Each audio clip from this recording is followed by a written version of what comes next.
In specs alone, the iPhone 8 Plus and the Note 8 are worthy rivals. They have two 12-megapixel main cameras, optical zoom, and a special feature just for portraits. So how do they compare in the real world? We took a trip to Slide Ranch in California to test them out on some kids and animals, and left them both on the default settings with automatic exposure. The iPhone and the Note use the two cameras to create a blurred background effect similar to a DSLR. In the Note, it's called Live Focus, and in the iPhone, it's actually called Portrait Mode. The one shot on the iPhone has greater contrast and richer colors, but Taylor's face looks dark and the phone had a hard time blurring out the edges around the hair.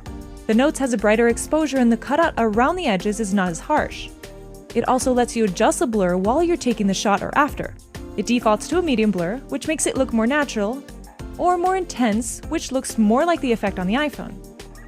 You can't adjust the blur on the iPhone, but you can simulate different lighting, which is still in beta. Blur aside, I think people look better on the iPhone. The warmer tones are more flattering on the skin, like this shot with more realistic details of Bella's face. The Note washed out the image and created a glow effect on the skin, almost as if it was airbrushed. Same goes for portraits on the front camera. The Note assumes you need airbrushing and defaults to level 2 on its beauty mode, which smooths out the freckles on the girls' faces. Selfies on the iPhone are more natural with more vibrant colors and greater contrast.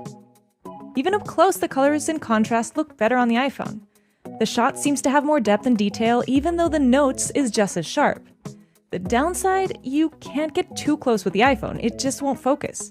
The Note lets you get closer and has a manual focus mode for more precision. Both phones have a 2x optical zoom, but the shot on the Note captured more detail with less noise up close, even though my skin tone is more accurate on the iPhone. But for landscapes, I actually prefer the cooler temperatures of the Note. Both shots are incredible, but the Golden Gate Bridge pops out of the screen in the Notes. The Note also outshines the iPhone in low-light landscapes. The colors on the orb look more intense on the iPhone, and there's less lens flare, but the Note's lights up the entire shot and brings out the details of the sidewalk and the houses behind.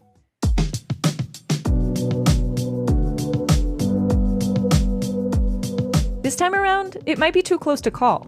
The Note has a slight edge on landscapes, but for people I prefer the iPhone. And both have a long way to go before they can compete with a DSLR for that blurred background effect.